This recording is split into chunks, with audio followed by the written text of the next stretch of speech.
இன்றைய வாசகங்கள் ஏப்ரல் 10, 2025 தவக்காலம் 5ஆம் வாரம் வியாழன்கிழமை.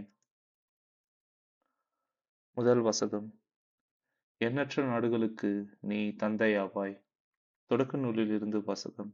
அதிகாரம் 17, இறைவசனங்கள் 3-9 முடிய. அந்நாட்களில் ஆபிரகாம் பணிந்து வணங்க கடவுள் அவரிடம் கூறியது: உன்னுடன் நான் செய்து கொள்ளும் உடன்படிக்கை இதுவே. எண்ணற்ற நாடுகளுக்கு நீ தந்தையாவாய். இனி உன் பெயர் ஆபிராம் அன்று, ஆபிரகாம் என்ற பெயரால் நீ அழைக்கப்படுவாய். ஏனெனில் எண்ணற்ற நாடுகளுக்கு உன்னை நான் மூதாதையாக்குகிறேன். மிகப் பெருமளவில் உன்னை பலுகச் செய்வேன். உன்னிடமிருந்து நாடுகளை உண்டாக்குவேன். உன்னிடமிருந்து அரசர்கள் தோன்றுவர். தலைமுறை தலைமுறையாக உன்னுடனும் உனக்கு பின் வரும் உன் வழிமரபினருடனும் என்றுமுள்ள உடன்படிக்கையை நான் நிலைநாட்டுவேன். இதனால் உனக்கும் உனக்கு பின் வரும் உன் வழிமரபினருக்கும் நான் கடவுளாய் இருப்பேன். நீ தங்கியிருக்கும் நாட்டையும் கானான் நாடு முழுவதையும் என்றும் உள்ள உரிமை சொத்தாக உனக்கும் உனக்கு பின் உன் வழிமரபினருக்கும் வழங்குவேன். நான் அவர்களுக்கு கடவுளாக இருப்பேன் என்றார். மீண்டும் கடவுள் ஆபிரகாமிடம், நீயும் தலைமுறைதோறும் உனக்கு பின் வரும் உன் வழிமரபினரும் என் உடன்படிக்கையை கடைபிடிக்க வேண்டும் என்றார். இது ஆண்டவரின் அருள்வாக்கு.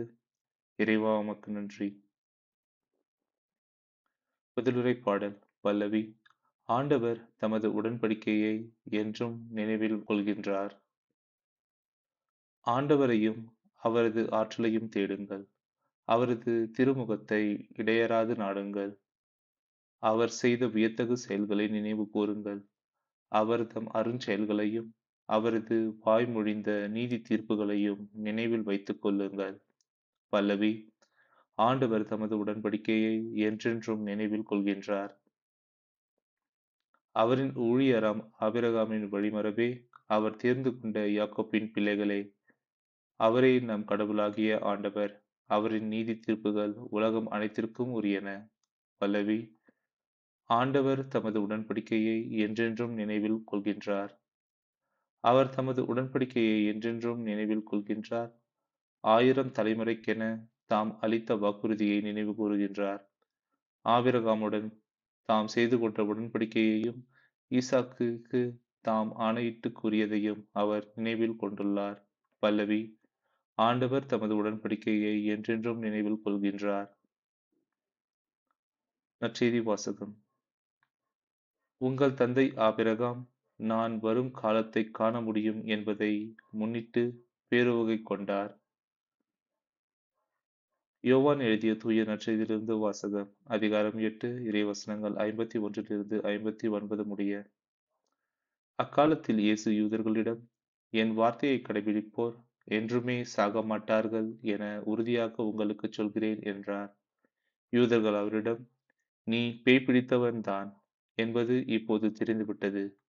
ஆபிரகாம் இறந்தார், இறைவாக்கினர்களும் இறந்தார்கள். ஆனால் என் வார்த்தையை கடைபிடிப்போர் என்றும் சாக மாட்டார் என்கிறாயே.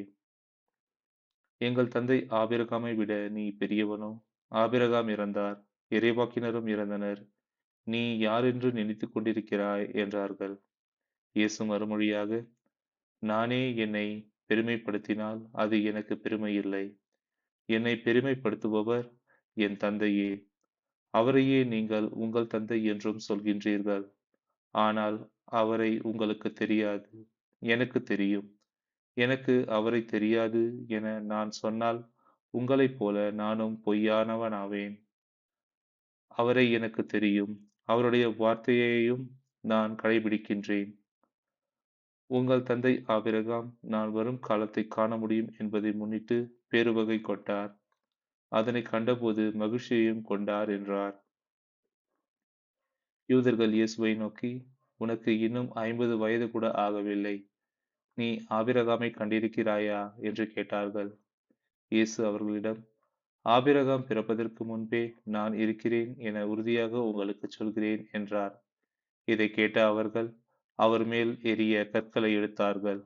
ஆனால் இயேசு மறைவாக நழுவி கோவிலிலிருந்து வெளியேறினார். இது ஆண்டவரின் அருள்வாக்கு. இறைவா உமக்கு நன்றி.